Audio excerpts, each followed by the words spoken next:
you liked Alita, didn't you? Battle Angel, Roxy? Loved. Right. And I remember seeing that in the theater and really liking it. I haven't seen it since, but did you ever see that one, Mike? Alita Battle Angel? Yeah. I didn't. I really wanted to because I heard good things about it. It was good. Yeah, I just didn't catch it when it came out. You know, I haven't seen it since I saw it in the theater, and I know Roxy has probably seen it a couple months ago, right, Rox? Probably a year ago, but yeah, for rejects, yeah.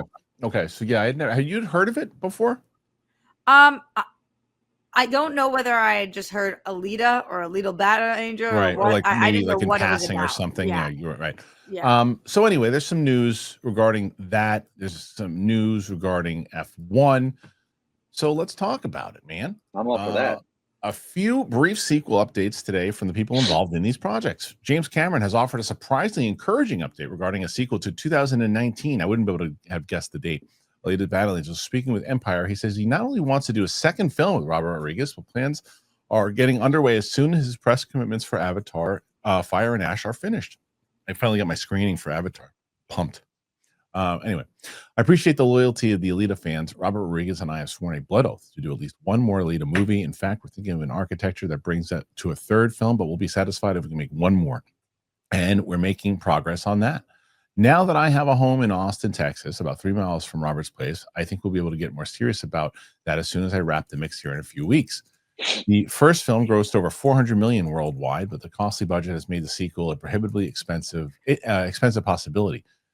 Now, F1 director Joseph Kosinski has given a brief update to Variety addressing a follow-up to the sports movie F1, starring Brad Pitt, Damson Idris, Kerry Condon, and Javier Bardem. The film was a critical and commercial success, and speculation about a potential sequel have been circulating for a while. He says this is where they are. We're dreaming up what the next chapter for Sonny Hayes would be. Is there a better movie character race car driver name than Sonny Hayes? It's the best name. It's the best name ever. And for APXGP, but based on the reactions from around the world to this movie, it's something that people want to see. I'll be happy to go back and do it because we had so much fun making this one. Finally, actor John Boyega was asked at Liverpool Comic-Con about a potential return to the role of Finn alongside Oscar Isaac as Poe Dameron. Boyega says he's open to returning to the role, but only on film. Me and Oscar are very stubborn and we believe that bromance should only be on the big screen. It has to be a movie and obviously a great script. So if we get those combinations, who knows? Okay, so let's unpack all three. Perfect, Roxy. Let's unpack all three. And let's start. You know that I want to start with Roxy, but I won't. Let's start with you, Mike, on F1. On F1, what do you think about the sequel? Should it happen? Will it happen? What? I'm torn, man, because that was my surprise hit of the year for me so far. How much I love that movie. I saw it 3 times in the theaters. But I kind of feel it told the story. Like, and you know, I would assume they're going to focus on Pitt's character, but Idris, like Damson, like his, did I say that right? I'm saying his name right? Damson Idris, yeah. Damson, like he was kind of it's his track and his race car now. It's his, he's with the team, the leader. So I'm like, what do you bring him back for? Because that was the whole point of the first one. So I don't know. I'm torn because I think that first one stands so well by itself. We'll see. Getting a Ridge wallet was a game changer. The big chunky wallet was the worst. It was like a giant crusty leather brick, which is kind of like falling apart at the seams. Well, Ridge, I've been telling you about it. It's unique. They have the slim kind of modern wallets, and Ridge took their game-changing wallet and made it even better. You can look at that Ridge 2.0. It's the most refined version of the Ridge wallet. It's been perfecting the wallet for 12 years, and everything's better with the Ridge. It's 10% lighter, which is cool. Every gram matters in the Ridge wallet 2.0. They found the perfect balance is what I like about them. They made it more modular with improved cash straps, money clips, and the AirTag attachment. There's an improved surface design with tonal logos and matching plate cash straps. I like the Yankee one because that's what they got me, and I dig it. And it's so easy. I love it. Just look at that design. They have over 100,000 5-star reviews, and it's proof that Ridge is a gift people love to receive. It's not just about wallets, too. They create premium everyday carry essentials. They have key cases, they have suitcases, and they're game-changing power banks, all built with the same sleek, durable design. You can find the perfect gift for every wish list. Give the gifts that stay out of the junk drawer and find their way into morning routines, travels, and adventures. I'm getting my brother this. I hope he doesn't watch this because he's going to know how to get him, but that's what I'm going to get him. And for a limited time, Ridge is having their huge Black Friday sale. Head to Ridge, RIDGE.com to get up to 47% off of your order. It's by far the biggest discount that they're going to give all year. That's Ridge.com for up to 47% off your order during the biggest sale of the year. Now, after you purchase it, they're going to say, hey, where did you find us from? You say Kristian Harloff sent you. Support the show and tell them that we sent you. Yeah, I don't know. I like the idea of doing a second one. I think that this could be a franchise for them if they do it, or at least the second one. But I really like the idea and hope that they do it, that they are able to get Tom Cruise for and love that. Oh, I would love it if they did. No Krasinski's relationship. What? Trickle. What? Cole Trickle. That was Cruise's name. Yeah, Cole Trickle. And if they can combine Sonny Hayes, Cole Trickle. Yeah, that's what I'm saying. If these It does this thing, Mike, where when you start talking, if Kristian's still talking, we miss the first like 5 seconds of what you're saying. Yeah. So, me or Harloff? No, because of your earbuds. I'm sorry. I try not to bring attention to it. I'm only doing it because you were just like, yeah, Cold Trickle, but we don't actually know what you're saying. No, it's true. But I know now. But I do think that there's something about combining that, especially the relationship that Krasinski and Tom Cruise have, the relationship that he has with Brad Pitt, to see them collaborate, like this all-star kind of nostalgia movie mixed with this new character they just did. That they're going to be on the same team against each other. I just think it could be a lot of fun. Yeah, when I was thinking sequel, I didn't even think about the Tom Cruise of it. Yeah. You know me. If that happens, come on now. Yeah, the chances of that, I wouldn't bet on it. I just think there's too much, and it balloons your budget tremendously. But Roxy, what do you think about the F1 sequel, regardless if it's tied to Tom Cruise or not? What do you think about them doing? I feel like once, not to ruin the end of F1 for people, but once we went where we went at the end to our next location, it seemed like they wanted a sequel. So I'm not surprised by this. You think it would take place there? Maybe, but at least we knew like this is where he's continuing. Right. So I agree with Mikey that it was a complete story. And then they added, but also this might be where we go. And it's like, when a movie does that, and then the movie's as kick-ass as F1 was, I'm not going to say no to a sequel. In terms of the Tom Cruise of it all, sometimes I feel like things sound like better bar conversation than they would actually be in real life. Like, if we're drinking beers at the bar and you ask me, do you want to see this crossover? I'd be like, yeah, that's sweet, bro. Actually trying to think about what that would look like. And if that movie could possibly make money because of how large the budget would have to be, is a different conversation. Like, would I watch it 10 out of 10 days? Yes, of course. Would I be like, yeah, this is awesome to see? Because I loved Maverick. I love Top Gun Maverick, and I loved F1, and I love Tom Cruise, and I love Brad Pitt, and I love I love everybody involved. Right. So yes, and yes. But if I'm the studio head or I'm just a person who like is trying to realistically think, does this work? I mean, what's the budget of that movie? 350 mil? Oh, no, can't be that much, but you're in the 200 range. It's so how much did F1 make? I think it's like over 6, I think. Yeah, but there's a different. But Apple works differently also with how they make money through in the theater and then distributing and everything on their Let platform. Me say, like, I think, you know me, I'm a box office clusterfuck. Yeah, I can't gauge it at all. I think the official title. Yeah, it's official. I'm terrible at box office guessing and whatnot, but I think they made 631. Sorry, 631. And how much did it cost, Kristian? I think like it was anywhere between 180 to 250. So let me see. So you think that they're going to do the sequel for 2? No way. I think the sequel would literally be 3. It's not a stupid thing to say. But I also think thank you. You're welcome. That's a movie that could make $1 billion. It cost. Oh wait, no, hold on. That's never mind. Sorry, go ahead, Mike. You get Cruise and Krasinski back together, who gave us Maverick. You get him coming back to a character. I think the thing that stalls that movie is Cruise wanting to do all his driving and pushing Brad Pitt to do all his driving, and Brad Pitt's like, I'm not doing this. No Well, way, didn't pal. we hear that Brad Pitt did all his driving in honor of Tom Cruise? I No, I thought think he said, I ain't doing what he does. That's what stunt people are for. I don't know. thought Brad Pitt came out and was like, I am following in my brother Tom Cruise's footsteps. I could totally have made that up. I don't know. Like, but I don't know. Yeah, you'd have to control the budget on that one. You really have to control the budget on it. But I think that has potential to be another Maverick. Now, as far as Alita goes, that's the same thing. You got to scale. I mean, look, when Cameron, it's so tough because Cameron's going to come off of another $2 billion movie really soon. So when he walks into a room, he goes, "I want to spend $300 million on this." You go, but it's Alita, and he's like, "Well, you're just producing it," and he's like, "Yeah, but that's what I want to spend." But it's probably going to lose money. Yeah, but that's what I want to spend. You're not going to tell him no, but I think he knows you got to. You've switched over.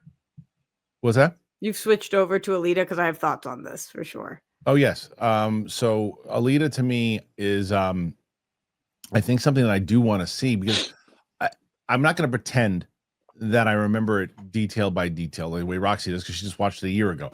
I haven't seen it since it came out in the theater, but I remember being pleasantly surprised by it and saying, "Oh, I was into that." And it's a movie that I actually really want to revisit. There's no world that Sam or Ming or anybody on my team I think has seen it. I don't even know if Steph's seen it. Which is the problem, Kristian. Right, that's a good call. So I watched. I may or may not have ever heard of it. I watched it for the channel, and immediately the way that the movie ends, immediately you're like, "Where's the sequel to this movie? Right? Where's the sequel?" It is a great movie that sets itself up for an even better sequel. Like it is so much fun, and dark and weird and interesting, and the characters and the storyline. And we get to a certain point by the end where it's like, okay, now we can really dive into this. And then there was never a sequel. So I remember in the review, immediately we looked up, why is there not a sequel to this? The movie didn't do well.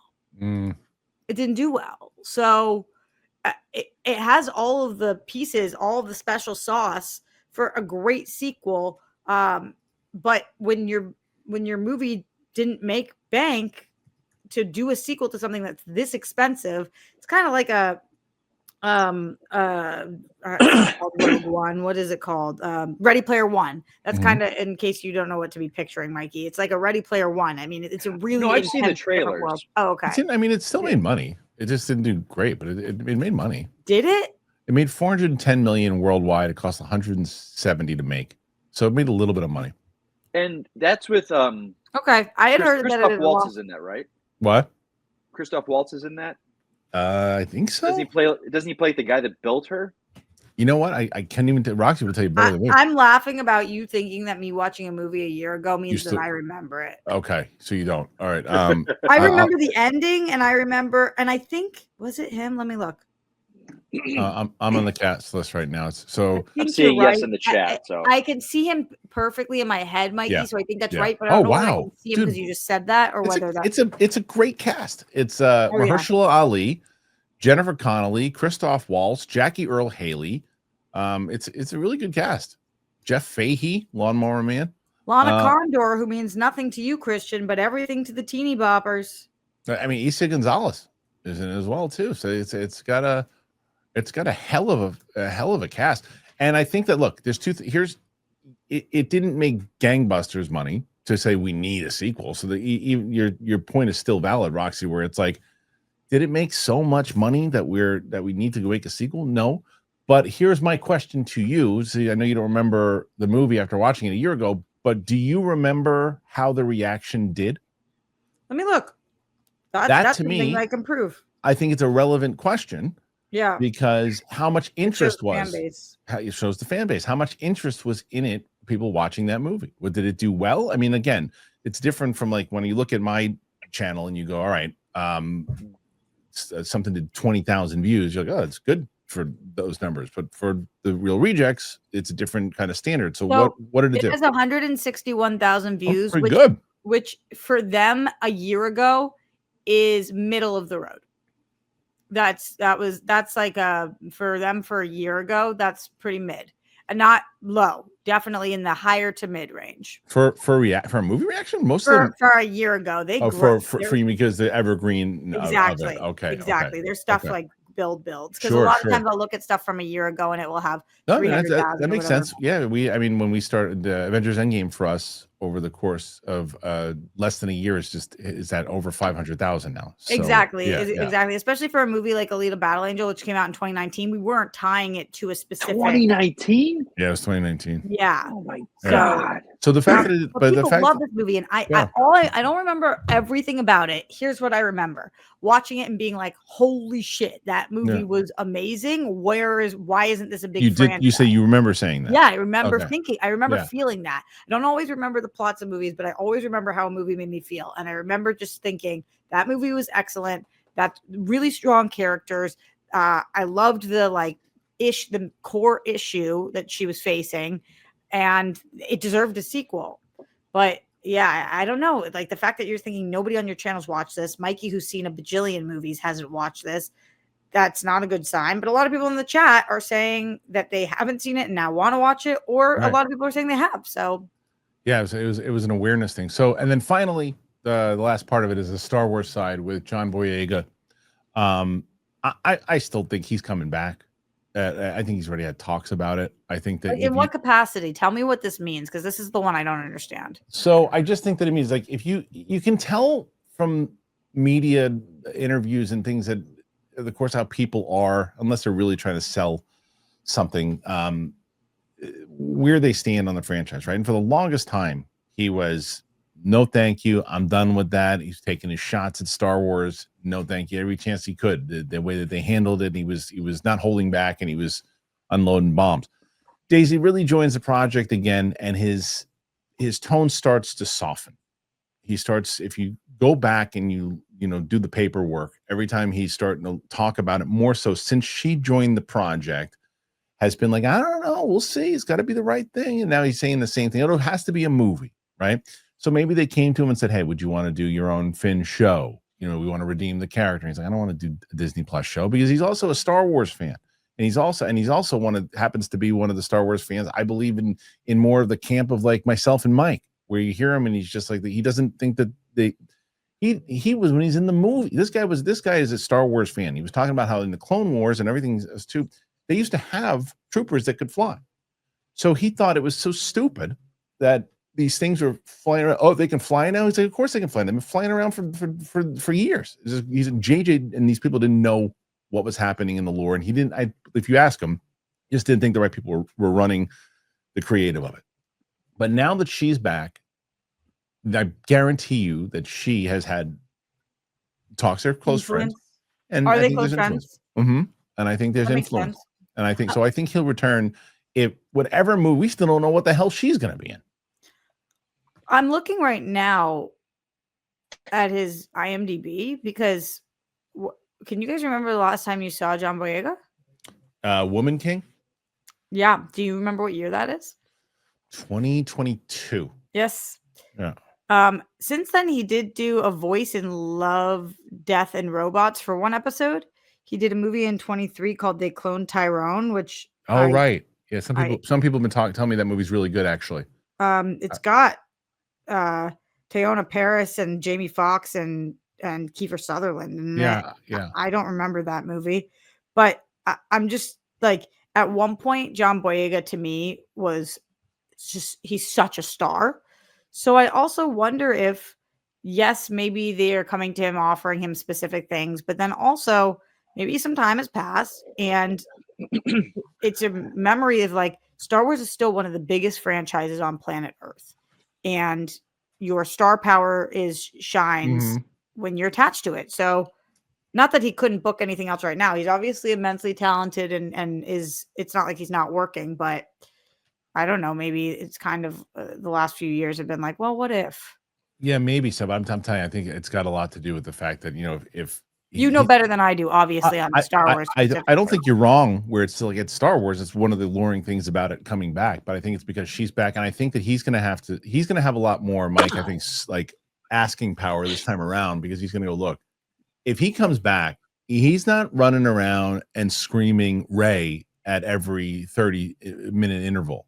Like he's got to be doing something. We left him in the fact that he's training in the Force. What the hell was that freaking secret that he never told her? We still don't know that. And develop him. They were developing that character by the end of Force Awakens, and then he decided not to develop him anymore and put him back to square one, and they wasted him. What might be?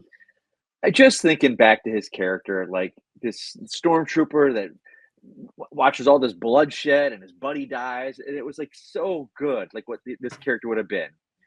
I think even to just give him a lightsaber and put him with the Force was a mistake. He shouldn't have done any of that. I don't think he should have been trained in the ways of the Force. I think we should have gone on that path. There's too many people in Star Wars Force sensitive and Force lightsaber throwers, and he should have had his own path. And again, I don't think that whole thing in Last Jedi with Rose, like, oh my God, that character introduced and what it did with him then. It was just like, yeah, he of all the Star Wars of the new stuff, he got the shaft. 100%. And I think that even if you agree with everything that he just said, Kristian? I think that I was saying in the beginning of when the Force Awakens came, I actually think that they should have led with him. It should have been him and Rey were the two Force sensitive ones. They should have kind of let them train together. Maybe it looked like they were one of them was gonna go bad, one of them wasn't. And you just really focused on the two of them and let them build out as Luke's proteges. That's what I would have loved to see. So you didn't mind that he was Force sensitive? No, I didn't. I think they handled it poorly in how they did it. And that essentially was the secret when he was telling her, I want to tell you that I'm Force sensitive. So he's got to, if we go into the new franchise, that we know that secret has been told, because he should be training underneath her at this point. So wait, hold on, because I'm sorry for the people who are diehard fans who know all this stuff, and I don't know it. But the Ryan Gosling thing, is that what you guys are talking about? Is that the next part of this? No, Ryan Gosling. The Starfighter thing is a different. It's a different thing. Okay. It takes place 5 years after Rise of Skywalker. So when you say that Daisy Ridley is signing back on, Daisy Ridley was supposed to do, and remember every time I say the Chinoy movie, and you say, So she was that movie was announced for some reason at D23 or Celebration, wherever it was announced. Was it Celebration, maybe, Mike? When we were, I don't remember, but either way, it was announced. I don't remember. And he brought Daisy Ridley out on this. That's how they announced her back, that she's going to be in a Rey movie. Then it was supposed to be the first one out the gate, but then they realized that probably wasn't a great idea. They didn't have the script. And then Stephen Knight was part of the project, and he left the project. The thing was it's messy. And then they announced that Simon Kinberg was going to do a full-on trilogy, and it's a weird that's Rey trilogy, maybe. Okay, we don't know. If she's gonna, it takes place in that time period. We don't know. Then Mangold got a Star Wars movie. When is that coming out? We don't know. But then what happened during all that is Deadpool and Wolverine happened, and Kathleen Kennedy sees, oh, that person's successful now. Let's talk to them, and that's what she's been doing since day one. But she finds Levy, who really wants to do a Star Wars movie, has this pitch. There, it is in the 5-year point. There's a rumor that Rey is going to show up in like a cameo type role, maybe setting something up in the future. But this is not the movie that you would see Finn and all that. So there's going to be a Starfighter movie 5 years later, and a potential another Rey trilogy also a couple years later. There's potentially, we don't know where the Simon Kinberg thing lands, but that's the rumor that would land in that area. The Mangold stuff takes place thousands of years before. The Taika movie, if that ever happens, who knows what the hell that is. I have a very hard time keeping track of this universe, even though I do this show with you guys. Sure, because everyone does. So do we. Yeah, you're 100%. It's because they don't even know when it's supposed to come out. It's messy. Like let's just put the freaking Mandalorian and Grogu out. Yeah. And so who that knows? Doesn't really make sense to me, though, that Starfighter is only 5 years later, and we're developing a Rey project simultaneously. I mean, I guess it does make sense, but that kind of feels more like MCU DC. That's kind of what I think they're trying to do. They just can't, but they just don't know how to do it, and they don't have the right people. That's what's going to happen, unfortunately. When this happens, I don't know, but this is unfortunately what's going to happen. Kathleen Kennedy will step away, whether that is the beginning of 2026 or whatever. She's going to step away, and then Hat is going to get the job, and he's going to be the guy in charge, and then it's just going to be the same old nonsense. So it's really not, they're not going to be able to. It's going to be all cartoon, but looking live action, and that'll be until it fails enough, and eventually they have to either rebrand it or sell it. Okay, we'll see. I'm very caught up now. Thank you for educating me. Sorry to the chat that's already educated on this. I know that you guys don't love when I ask questions, but I want to know. I like when you ask questions. All right, let's do. Well, first of all, put your comments in here. Put your thoughts in there about what you think about all this. F1, Alita, and of course, Mike coughing. But put your thoughts in there. We want to know what you think about the Star Wars side of it. All of that, please. I always love talking to you guys about Cash App, and you've been smart. You guys have been signing up. Really smart, because you don't want to fall for scams. It happens to everybody. You just feel, oh man, it happened to me one time. And I remember just going, and I actually left my house to head to a convenience store because they asked me to, and I realized halfway through, oh, what am I doing? And I fell for it. And people fall for this stuff all the time.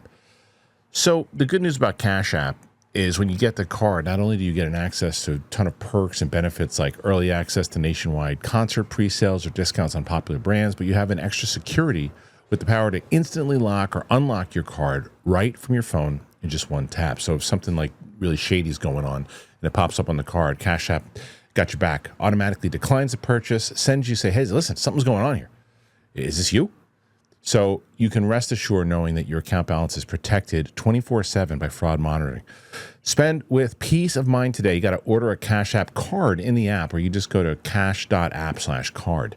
Now, for a limited time, new Cash App customers can earn $10 off if they use the code SECURE10 in their profile at sign up and send $5 to a friend within 14 days. Terms apply. Cash App is a financial services platform, not a bank.